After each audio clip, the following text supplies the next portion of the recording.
সম্প্রতি 5 রাজ্যের নির্বাচনে 3টিতে বিজেপি জয়লাভ করেছে, 2টিতে অবিজেপি, একটাই কংগ্রেস আর একটাই জেপিএম। কংগ্রেস জয়লাভ করেছে তেলেঙ্গানায় জয়লাভ করার দুদিন পরেই কংগ্রেস মুখ্যমন্ত্রী ঘোষণা করেছেন এবং তাদের মন্ত্রিসভা গঠন হয়েছে। এদিকে ছত্তিশগড়ে বিজেপি মুখ্যমন্ত্রী ঘোষণা করেছেন বারোফেল বিষ্ণুদেব সিং। কংগ্রেস যেখানে মুখ্যমন্ত্রী মন্ত্রিসভা গঠন করার পরবর্তীতে তারা নির্বাচনী যে ঘোষণা, সেই ঘোষণার 9টি প্রতিশ্রুতি দিয়েছিলেন, 2টি তারা বাস্তবায়ন করেছেন। সমস্ত মহিলাদের, সেই হিন্দু, শিখ, খ্রিস্টান, বৌদ্ধ সমস্ত বয়সের সমস্ত মহিলাদের বাস ভাড়া ফ্রি, সেই ঘোষণা তারা করেছিলেন নির্বাচনে, সেটি তারা পালন করেছেন। বাস্তবে সেই লাভ তেলেঙ্গানার জনগণ, তেলেঙ্গানার মহিলা তারা সেই সুফল পাচ্ছেন। আর দ্বিতীয় যে প্রতিশ্রুতিটি কংগ্রেস নির্বাচনে বলেছিলেন এবং সেটাই বাস্তবে রূপ দিয়েছেন,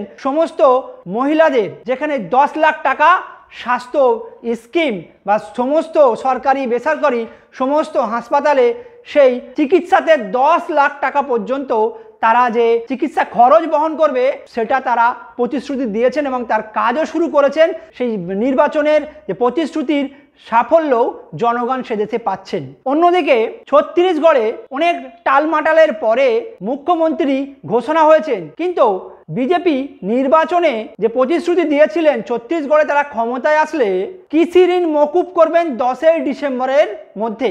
আজকে 11ই ডিসেম্বর, কিন্তু সেই কৃষি ঋণ মকুবের কোনো খবর নাই। কংগ্রেস যেখানে প্রতিশ্রুতি দেয় জনগণকে এবং সেগুলো বাস্তবে রূপ দেয়, বাস্তবে আমরা দেখতে পাই। এদিকে বিজেপি তারা প্রতিশ্রুতি দেয় শুধু ভোট নেওয়ার জন্য, ক্ষমতায় আসার জন্য, কিন্তু ভোট নিয়ে যখন তারা জয়লাভ করে, তারা যখন গদিতে চলে যায়, সেই প্রতিশ্রুতি তারা ভুলে যায়।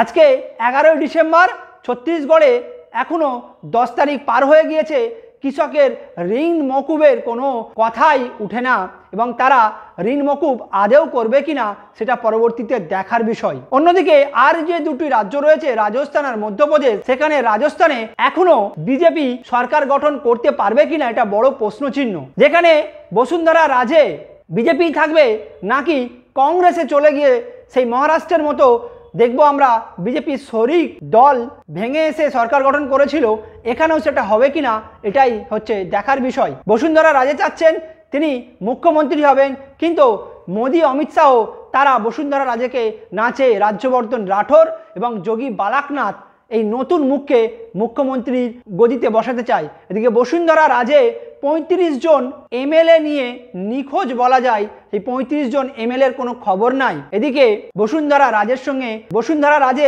দিল্লির নেতাদের মোদি, অমিত শাহকে কোনো পাত্তা দিচ্ছে না। অন্যদিকে মধ্যপ্রদেশেরও সেম অবস্থা, মধ্যপ্রদেশেও শুরু হয়েছে বিজেপির মধ্যে গোষ্ঠীদ্বন্দ্ব। সেখানে শিবরাজ সিং চৌহান মামা বলে যিনি খ্যাত, তিনি 7 বার মুখ্যমন্ত্রী হওয়ার জন্য লড়াই করছেন।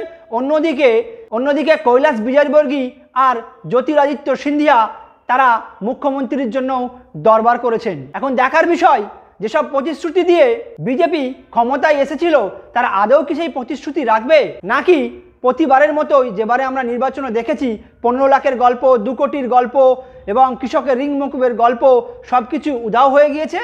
এবারেও কি আমরা যে নতুনভাবে তারা 3টে রাজ্যে জয়লাভ করেছে এবং জয়লাভ করার পর সেই প্রতিশ্রুতি পালন করবে কিনা?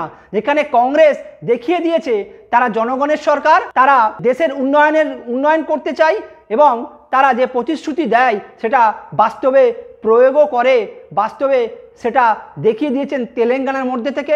এবং তেলেঙ্গানায় নতুনভাবে একটি বিষয় শুরু করেছেন মুখ্যমন্ত্রী রেমন্থ রেড্ডি। তিনি জনগণের দরবার বলে একটি সভা শুরু করেছেন, যেখানে যে কোনো মানুষ সেখানে গিয়ে তার অভিযোগ করবেন এবং মুখ্যমন্ত্রীর সঙ্গে দেখা করতে পারবেন।